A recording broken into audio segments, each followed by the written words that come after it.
নমস্কাৰ এই মুহূৰ্তত আহি পৰিছে ৰাতিপুৱাৰ কেইবাটাও গুৰুত্বপূৰ্ণ খবৰ। আজি 10 জানুৱাৰী অসমৰ লগতে ভাৰতৰ প্ৰান্তৰ পৰা ৰাতিপুৱাৰ কেইবাটাও খবৰ আহি পৰিছে। এই মুহূৰ্তত জনাই আছো এটা গুৰুত্বপূৰ্ণ খবৰ। গৌৰৱ গগৈৰ দুটা লৰাই হৈছে বিদেশী। গৌৰৱ গগৈৰ ঘৈণীয়েকো বিদেশী। গৌৰৱ গগৈ মুখ্যমন্ত্ৰী হলে বিষয়াসকলে কেনেকৈ মুখ্যমন্ত্ৰীৰ লগত কথা পাতিব? ঘৰত 4জন মানুহ 3জন মানুহেই হৈছে বিদেশী। অসমৰ মানুহে এনেকুৱা মানুহক কেতিয়াও অসমৰ বৰঘৰত সোমাব নিদিয়ে। গৌৰৱ গগৈক এবাৰ ক্ষুদ্ৰ সমালোচনা কৰিছে ৰাজ্যৰ মুখ্যমন্ত্ৰী হিমন্ত বিশ্ব শৰ্মাই। এটা খবৰ হৈছে গৌৰৱ গগৈৰ কথাবিলাকত সদায় প্ৰতিক্ৰিয়া দিয়াৰ প্ৰয়োজন নাই। বিজেপি চৰকাৰে কাৰো ভোট কাটিব নোৱাৰে। বিজেপি নহয় কংগ্ৰেছেহে আচল ভোট চোৰ। বিধায়ক অখিল গগৈয়ে উত্থাপন কৰা ভোট চুৰিৰ ভয়ংকৰ অভিযোগৰ সন্দৰ্ভত প্ৰতিক্ৰিয়া ৰাজ্যিক বিজেপিৰ সভাপতি দিলীপ শইকীয়াৰ। উল্লেখযোগ্য যে ৰাজ্যিক বিজেপিৰ সভাপতি দিলীপ শইকীয়াৰ বিৰুদ্ধে দিছপুৰ আৰক্ষী থানাত এজাহাৰ দাখিল কৰিছে বিৰোধী ঐক্য মঞ্চই। খবৰটো হৈছে আগন্তুক 7টা দিনলৈ শীতে কমাব সমগ্ৰ ৰাজ্য। এই মুহূৰ্তত ৰাজ্যৰ কেইবাটাও প্ৰান্তত বৰফ পৰাৰ সম্ভাৱনা আছে। আগন্তুক এটা সপ্তাহ অতিমাত্ৰা শীতে কমাব সমগ্ৰ ৰাজ্য। এটা ব্ৰেকিং নিউজ। স্বাভাৱিকতকৈ হ্ৰাস পাব ৰাজ্যৰ তাপমাত্ৰা। ডিমা হাছাওৰ কেইবাখনো গাঁৱত হিমপ্ৰবাহ। হাফলঙৰ পৰা 75 কিলোমিটাৰ নিলগত হিমপ্ৰবাহ। 3 ডিগ্ৰীলৈ হ্ৰাস এবাৰ পাহাৰীয়া অঞ্চলটোৰ তাপমাত্ৰা। ৰাজ্যৰ কেইবাখনো জিলাত ঘন কুঁৱলীৰ সতৰ্কবাণী জাৰি কৰা হৈছে। এবাৰ পৰাপক্ষত নিশা যাত্ৰা পৰিহাৰ কৰক। উজনি অসমত 10 ডিগ্ৰীলৈ হ্ৰাস পাব তাপমাত্ৰা। এটা ডাঙৰ খবৰ। আগন্তুক এটা সপ্তাহ অতিমাত্ৰা শীতে কঁপাব ৰাজ্য।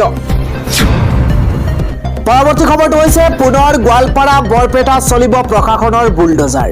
ঘৰ এৰি এতিয়া শ শ লোকক ঘৰ এৰি যাবলৈ নিৰ্দেশনা দিয়া হৈছে। এটা ডাঙৰ খবৰ। এই মুহূৰ্তত পুনৰ গোৱালপাৰাত হ'ব সৰ্ববৃহৎ উচ্ছেদ অভিযান।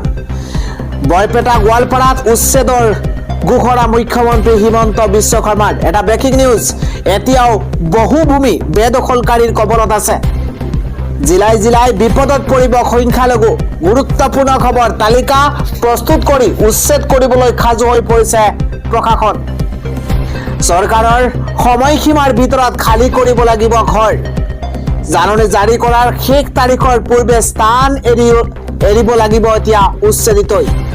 জাননী জাৰি কৰিছে এই মুহূৰ্তত। তাৰিখ উকলি যোৱাৰ পাছতে চলিব বুলডোজাৰ। পুনৰ গোৱালপাৰাত হ'ব সৰ্ববৃহৎ উচ্ছেদ অভিযান। আন এটা খবৰ হৈছে ৰাজ্যত জোকাৰি যোৱা এক ভয়ংকৰ দুৰ্ঘটনা। 300 ফুট তলত বাগৰি পৰিছে এখন বাছ, য'ত 7 গৰাকী লোকৰ থিতাতে মৃত্যু হৈছে। ডাঙৰ খবৰ। নৱবৰ্ষৰ আনন্দ উল্লাসৰ মাজতে ৰাজ্যত ভয়ংকৰ বাছ দুৰ্ঘটনা সংঘটিত হৈছে। 300 ফুট দ খাৱৈত বাগৰি পৰিছে যাত্ৰীবাহী বাছ আৰু ভয়ংকৰ দুৰ্ঘটনাতে 7 গৰাকীকৈ লোকৰ মৃত্যু হৈছে। ডাঙৰ খবৰ। 50জন যাত্ৰী কঢ়িয়াই নিছিল যাত্ৰীবাহী বাছখনে। সংকটজনক অৱস্থাত কেইবাজনকো ভৰ্তি কৰোৱা হৈছে চিকিৎসালয়ত। হিমাচল প্ৰদেশৰ হৰিপুৰ ধাৰত এই দুৰ্ঘটনা সংঘটিত হৈছে বুলি জানিব পৰা গৈছে। স্থানীয় প্ৰশাসনৰ উদ্যোগত বৰ্তমানে অব্যাহত আছে উদ্ধাৰ অভিযান। নৱবৰ্ষৰ আনন্দ উৎসাহৰ মাজতে এই ঘটনা সংঘটিত হৈছে। পৰৱৰ্তী খবৰটো হৈছে আদিত্য নাৰ্ছিং হোমৰ বিৰুদ্ধে এইবাৰ FIR। মুখ্যমন্ত্ৰীলৈ স্মাৰক পত্ৰ। ডাঙৰ খবৰ। তিনিচুকীয়াৰ আদিত্য নাৰ্ছিং হোমত চাঞ্চল্যকৰ ঘটনা সংঘটিত হৈছে। এইবাৰ চিকিৎসকৰ ভয়ংকৰ গাফিলতিৰ বাবে প্ৰসূতিৰ মৃত্যুৰ অভিযোগ উত্থাপন হৈছে। বৃহস্পতিবাৰে সন্ধিয়া আদিত্য নাৰ্ছিং হোমত ভৰ্তি হৈছিল প্ৰসূতি আৰু তাৰ পাছতে সন্তান জন্ম দিয়াৰ পাছতো সম্পূৰ্ণ সুস্থ হৈ আছিল। কিন্তু হঠাৎ পোৱা অৱনতি হৈছে স্বাস্থ্যৰ। চিকিৎসকে ভুল চিকিৎসা কৰাৰ গুৰুতৰ অভিযোগ উত্থাপন কৰিছে পৰিয়ালে। এক্সপায়াৰী ডেট শেষ হ'বলৈ 20 দিন বাকী থকা বেজী দিয়াৰ অভিযোগ উত্থাপন হৈছে। ঘটনাক লৈ আদিত্য নাৰ্ছিং হোমত এতিয়া উত্তপ্ত পৰিস্থিতিৰ সূচনা হৈছে। পৰৱৰ্তী ব্ৰেকিং নিউজ এবাৰ বিজেপিক ক্ষমতাচ্যুত কৰক নহলে গভীৰ অন্ধকাৰত ডুব যাব অসম ডাঙৰ খবৰ ভৱিষ্যতে বিজেপি চৰকাৰ থাকিলে ভয়ংকৰ পৰিস্থিতি হ'ব এবাৰ বিপদত পৰিব লাগিব অসমৰ জনতা ডাঙৰ খবৰ কোনে মন্তব্য কৰিছে জনোৱাৰ চেষ্টা কৰিছো আগন্তুক নিৰ্বাচনক ভাবি চিন্তি সিদ্ধান্ত লওক সকলোৱে আগন্তুক নিৰ্বাচনত সকলোৱে ভাবি চিন্তি 10 বাৰ চিন্তা কৰক ভাবি চিন্তি সিদ্ধান্ত লওক এদিন মূল কথাবোৰ উপলব্ধি কৰিব জনতাই বিজেপিক ক্ষমতাচ্যুত নকৰিলে অসমখন গভীৰ অন্ধকাৰত ডুব যাব ডাঙৰ খবৰ এই মুহূৰ্তত জনোৱাৰ চেষ্টা কৰিছো বিগত 5 বছৰে অসমখন থান বান কৰিছে বিজেপিয়ে ভিতৰি অসমখন প্ৰায় ধ্বংসৰ মুখলৈ ঠেলি দিছে বিজেপিয়ে মুখ্যমন্ত্ৰীৰ মুখত কেৱল মিয়াৰ কথা এতিয়া কিন্তু সেই মিয়াৰ লগতে সহবাস কৰি আছে বিজেপিয়ে অসমৰ মূল সমস্যা সমাধানৰ বাবে একোৱেই নকৰিলে হিমন্ত বিশ্ব শৰ্মা চৰকাৰে এটা ব্ৰেকিং নিউজ বিজেপিক পুনৰ কি বিশ্বাসত ভোট দিব অসমৰ জনতাই তাক লৈ প্ৰশ্ন উত্থাপন কৰিছে বিজেপিয়ে যিখন সংবিধান মানি চলে সেইখন ভয়ংকৰ সংবিধান বিজেপিৰ বিৰুদ্ধে এইদৰে আক্ৰমণাত্মক ৰূপত এতিয়া প্ৰাক্তন বিজেপি নেতা ৰাজেন গোহাঁই আন এটা খবৰ হৈছে চাহ বাগিচাৰ প্ৰতিগৰাকী শ্ৰমিকে লাভ কৰিব 5,000 টকা আমি জনাই আছো এটা গুৰুত্বপূৰ্ণ খবৰ মহিলা উদ্যমিতা অৰুণোদয়ৰ পাছত এইবাৰ ৰাজ্য চৰকাৰৰ আন এটা ডাঙৰ ঘোষণা এবাৰ চাহ বাগিচাৰ প্ৰতিগৰাকী শ্ৰমিকে লাভ কৰিব 5,000 টকা এটি কলি দুটি পাত আঁচনিৰ জৰিয়তে লাভ কৰিব ধন 25 জানুৱাৰীৰ পৰা লাভ কৰিব এই 5,000 টকা 25 জানুৱাৰীৰ পৰা এই 5,000 টকা লাভ কৰিব অসমৰ চাহ বাগিচাৰ 200 বছৰ সম্পূৰ্ণৰ বাবে প্ৰদান কৰা হ'ব এই ধন 25 জানুৱাৰীৰ পৰা 10 ফেব্ৰুৱাৰীৰ ভিতৰত বাগানৰ শ্ৰমিকে লাভ কৰিব ধন মহিলা উদ্যমিতা অৰুণোদয়ৰ পাছতে ৰাজ্য চৰকাৰৰ ডাঙৰ ঘোষণা আন এটা গুৰুত্বপূৰ্ণ খবৰ ৰাজ্যৰ মহিলাক লৈ কংগ্ৰেছৰ এইবাৰ ভাম্পাৰ অফাৰ 5,000 টকাকৈ দিব ৰাজ্যৰ মহিলাক কংগ্ৰেছৰ তৰফৰ পৰা প্ৰতিশ্ৰুতি ৰাজ্যৰ মহিলাসকললৈ ভাম্পাৰ অফাৰ দিছে অৰুণোদয়তকৈ 4 গুণ বেছি ধন দিব কংগ্ৰেছে ডাঙৰ খবৰ এই মুহূৰ্তত অৰ্থাৎ 5,000 কৈ দিব ৰাজ্যৰ মহিলাক গুৰুত্বপূৰ্ণ খবৰ কংগ্ৰেছ চৰকাৰ আহিলে মহিলাই পাব 4 গুণ সুবিধা বৰ্তমানে পাই থকাতকৈ 4 গুণ অধিক সুবিধা পাব মহিলাই গুৰুত্বপূৰ্ণ খবৰ আঁচনিৰ নামত হিমন্ত বিশ্ব শৰ্মা চৰকাৰে ব্লেকমেইলিং কৰিছে মহিলাক আঁচনি দি ব্লেকমেইলিং কৰিছে বিজেপি চৰকাৰে এটা ব্ৰেকিং নিউজ জনজাতিকৰণৰ প্ৰসংগক লৈ খৰব হৈ পৰিছে গৌৰৱ গগৈ বিধানসভা নিৰ্বাচনৰ পূৰ্বে জনজাতিকৰণ নহয় বিজেপি খিলঞ্জীয়াৰ হৈ কাম কৰা চৰকাৰ নহয় বুলি ক্ষুদ্ৰ সমালোচনা কৰিছে গৌৰৱ গগৈয়ে 5টা সংকল্পৰে ৰাজ্যত আগবাঢ়িব কংগ্ৰেছ গৌৰৱ গগৈৰ নেতৃত্বত কংগ্ৰেছে গুৰুত্ব দিব 5টাকৈ বিষয়ত শিক্ষা আৰু চিকিৎসা কংগ্ৰেছৰ প্ৰথম সংকল্প দ্বিতীয়তে চৰকাৰৰ কামত আধুনিকীকৰণ কৰা হ'ব তৃতীয়তে কংগ্ৰেছৰ তৃতীয় সংকল্প হৈছে অৰ্থনৈতিক পৰিৱৰ্তন এইদৰে 5টাকৈ সংকল্প লৈছে এবাৰ কংগ্ৰেছে পৰৱৰ্তী খবৰ জুবিনৰ ন্যায় প্ৰক্ৰিয়া গঠন কৰা হ'ল এবাৰ ন্যায়িক আয়োগ জুবিন ন্যায়ক লৈ 5 কোটি টকাৰ বৰঙণি এটা বিগ ব্ৰেকিং এই মুহূৰ্তত জনোৱাৰ চেষ্টা কৰিছো কিয়নো জুবিনৰ ন্যায় প্ৰক্ৰিয়াক লৈ ৰাজ্য চৰকাৰৰ বৃহৎ সিদ্ধান্ত জুবিনৰ বিচাৰ প্ৰক্ৰিয়াক লৈ ন্যায়িক আয়োগ গঠন কৰা হৈছে 5 জন জ্যেষ্ঠ অধিবক্তাক লৈ গঠন কৰা হ'ল ন্যায়িক আয়োগ আয়োগত থাকিব জাউল কামাল ব্ৰজেন্দ্ৰ মোহন চৌধুৰী অধিবক্তা কিশোৰ দত্ত প্ৰাঞ্জল দত্ত বিকাশ জামাল এইসকল অধিবক্তাই জুবিনৰ ন্যায়িক প্ৰক্ৰিয়াত সক্ৰিয়ভাৱে অংশ ল'ব চৰকাৰৰ ফালৰ পৰা জুবিনৰ ন্যায়ত যুঁজ দিব চৰকাৰৰ ফালৰ পৰা জুবিনৰ ন্যায়ত যুঁজ দিব জুবিন ন্যায়ক লৈ 5 কোটি টকাৰ বৰঙণি ৰাজ্য চৰকাৰৰ জুবিনৰ ভৱিষ্যত পৰিকল্পনাত সাৰ্থক ৰূপায়ণৰ বাবে এই বৰঙণি আগবঢ়োৱা হৈছে। গৰিমা গাৰ্গৰ জুবিন ন্যাস সিদ্ধান্তক আদৰণি জনাইছে ৰাজ্য চৰকাৰে।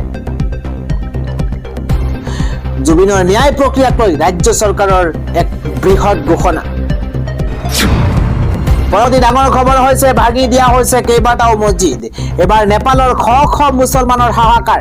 ডাঙৰ খবৰ, নেপালত জাৰি কৰা হৈছে খাদ্য আইন। নেপালৰ পৰা মুছলমান খেদাৰ প্ৰতিবাদ। ব্ৰেকিং নিউজ এই মুহূৰ্তত জনোৱাৰ চেষ্টা কৰিছো। নেপালৰ শ শ মুছলমানৰ হাহাকাৰ অৱস্থা এই মুহূৰ্তত। নেপালত ভাঙি দিয়া হৈছে কেইবাটাও মছজিদ। সিল কৰি দিয়া হৈছে ভাৰত নেপাল সীমান্ত। এটা বিগ ব্ৰেকিং এই মুহূৰ্তত। ভাৰত নেপাল সীমান্ত সিল কৰি দিয়া হৈছে। সিল কৰি দিয়া হৈছে ভাৰত নেপাল সীমান্ত। নেপালৰ পৰা পলাই যাতে ভাৰতত প্ৰৱেশ কৰিব নোৱাৰে তাৰ বাবে সষ্টম হৈ পৰিছে চৰকাৰ। মুছলমান জনতাৰ বিৰুদ্ধে ওলাই আহিছে নেপালী জনতা। সাম্প্ৰদায়িক সংঘৰ্ষই ৰূপ লৈছে ভয়ংকৰ পৰিণতিৰ। মছজিদ ভাঙি উত্তপ্ত পৰিস্থিতিত উগ্ৰ নেপালী জনতাৰ। মছজিদৰ পৰা উলিয়াই আনি ধৰ্মীয় গ্ৰন্থ জ্বলাই দিয়াৰ অভিযোগ উত্থাপন হৈছে।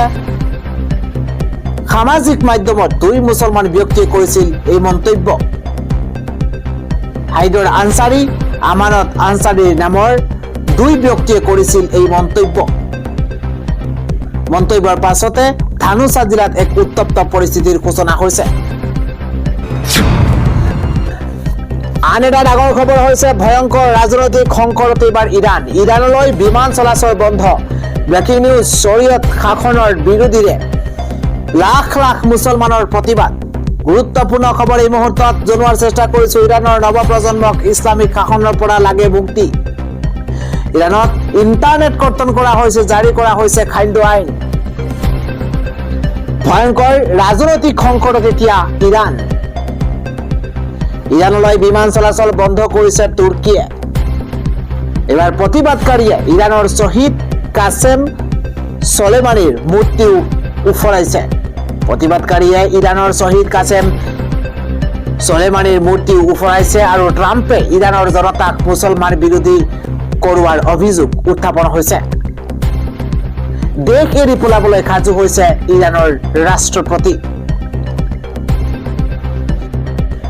যানজঁটৰ প্ৰতিবাদে লৈছে সংহাৰী ৰূপ। এই মুহূৰ্তত গুৰুত্বপূৰ্ণ খবৰ, ৰাছিয়ালৈ পলাই যাব পাৰে ইৰাণৰ ৰাষ্ট্ৰপতি। ৰাছিয়ালৈ ইৰাণৰ ৰাষ্ট্ৰপতি পলাই যাব। ইৰাণৰ জনতাক লাগে পৰিৱৰ্তন। ইছলামৰ তলত নাথাকে আৰু ইৰাণী জনতা। ধৰ্মীয় মাতব্বৰী শাসনৰ পৰা লাগে মুক্তি। মোল্লা প্ৰশাসকৰ পৰা নিস্তাৰ বিচাৰি প্ৰতিবাদ সাব্যস্ত কৰা হৈছে। পৰৱৰ্তী খবৰটো হৈছে ৰাজ্যসভালৈ যাবলৈ মন এইবাৰ বদৰুদ্দিন আজমলৰ। আজমলক সহায় লাগে কংগ্ৰেছৰ। ব্ৰেকিং নিউজ, লোকসভাৰ নিৰ্বাচনত পৰাস্ত হোৱাৰ পাছত ৰাজ্যসভালৈ মন মিলিছে বদৰুদ্দিন আজমলে। অসমৰ পৰা ৰাজ্যসভালৈ যোৱাৰ ইচ্ছা এআইইউডিএফৰ মুৰব্বী বদৰুদ্দিন আজমলৰ। অসমৰ পৰা ৰাজ্যসভালৈ যোৱাৰ ইচ্ছা বদৰুদ্দিন আজমলৰ। এবাৰ ৰাজ্যসভা নিৰ্বাচন খেলিবলৈ কংগ্ৰেছৰ পৰা সমৰ্থন বিচাৰিছে এআইইউডিএফৰ মুৰব্বী বদৰুদ্দিন আজমলে। কংগ্ৰেছে সমৰ্থন দিলে ৰাজ্যসভালৈ যাব বিচাৰে বদৰুদ্দিন আজমল। অসমৰ খালী হ'ব 3খনকৈ ৰাজ্যসভাৰ আসন। খালী হ'ব লগা ৰাজ্যসভাৰ এখন আসনত প্ৰাৰ্থী হ'ব বিচাৰিছে বদৰুদ্দিন আজমল। অসমৰ পৰা ৰাজ্যসভালৈ যাবলৈ সহায় বিচাৰি এআইচিচিৰ মুৰব্বীলৈ পত্ৰ প্ৰেৰণ কৰিছে বদৰুদ্দিন আজমলে। কংগ্ৰেছৰ হাইকমাণ্ডে সেউজ সংকেত দিলেই ৰাজ্যসভালৈ যোৱাৰ প্ৰস্তুতি চলাব বদৰুদ্দিন আজমলে। আন এটা ডাঙৰ খবৰ হৈছে নিৰ্বাচনৰ পূৰ্বে ধুবুৰীত ভয়াৱহ পৰিস্থিতি। ৰাজহুৱাকৈ কৈছে মুখ্যমন্ত্ৰী হিমন্ত বিশ্ব শৰ্মাই। ডাঙৰ খবৰ, বিধানসভা নিৰ্বাচনৰ পূৰ্বে ধুবুৰীত হ'ব ভয়ংকৰ পৰিস্থিতি। এবাৰ ধুবুৰীৰ প্ৰতিটো সমষ্টিতে হ'ব মাধমাৰ। ধুবুৰীত কিমান মাৰপিট হয় তাৰ ঠিক নাই। ধুবুৰীত হুলস্থুল হৈ মানুহ থাকিব নোৱাৰা অৱস্থা হ'ব। কি ক'ত হয়, কিমান অফিচ ভঙা যায় অসমত গম পাব। কংগ্ৰেছৰ টিকট ক্ৰয় প্ৰসংগত মুখ্যমন্ত্ৰীৰ বিস্ফোৰক মন্তব্য। কংগ্ৰেছে 23টাকৈ সমষ্টিত 3-4 কোটিকৈ টকা লোৱাৰ অভিযোগ উত্থাপন হৈছে।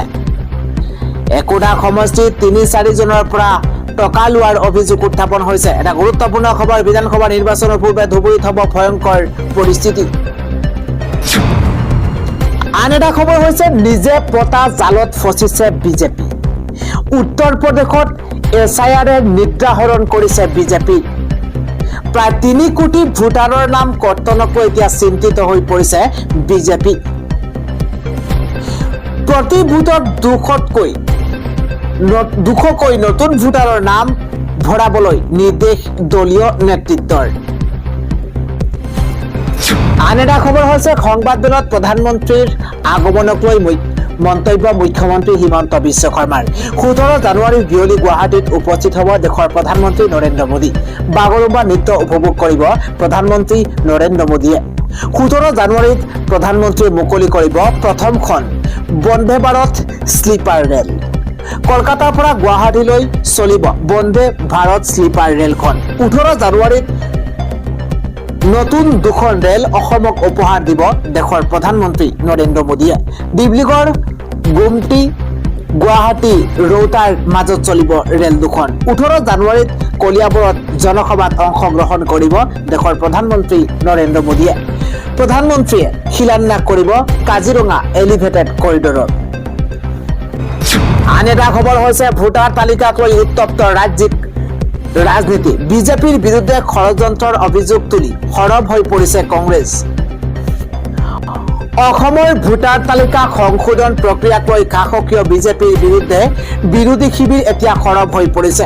অখিল গগৈৰ পাছত এইবাৰ প্ৰদেশ কংগ্ৰেছ আৰু বিজেপিৰ বিৰুদ্ধে ভোটাৰ তালিকাৰ হেতালি খেলাৰ এক গুৰুতৰ অভিযোগ উত্থাপন কৰিছে।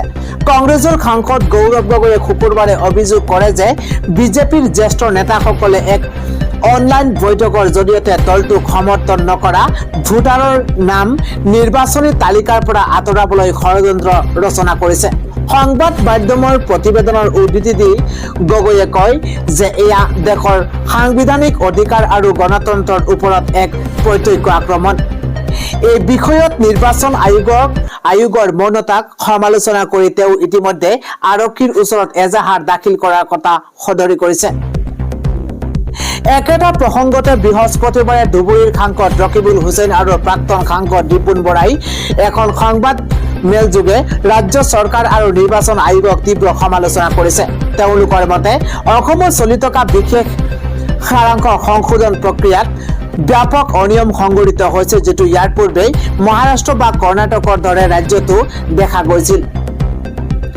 ৰকিবুল হুছেইনে অভিযোগ কৰে যে এজন ব্যক্তিক একাধিক ভোটাৰৰ বিৰুদ্ধে আপত্তি দাখিল কৰিবলৈ দি নিৰ্বাচন আয়োগে নিজৰে নিয়ম উলংঘা কৰিছে আৰু প্ৰকৃত ভোটাৰৰ নাম কৰ্তনৰ বাবে মুখ্যমন্ত্ৰীৰ নিৰ্দেশত এক পৰিকল্পিত প্ৰচেষ্টা চলোৱা হৈছে। আনহাতে ৰিপুণ বৰাই অভিযোগ কৰে যে ৰাজনৈতিক হেঁচাত বহু বুথ লেভেল অফিচাৰক সলনি কৰা হৈছে আৰু গুৱাহাটীৰ দিছপুৰৰ দৰে স্থানত ভোটাৰ তালিকাৰ পৰা সমগ্ৰ পৰিয়াল নিৰুদ্দেশ হোৱাৰ বিপৰীতে বহু অচিনাকি লোকৰ নাম অন্তৰ্ভুক্ত কৰা হৈছে।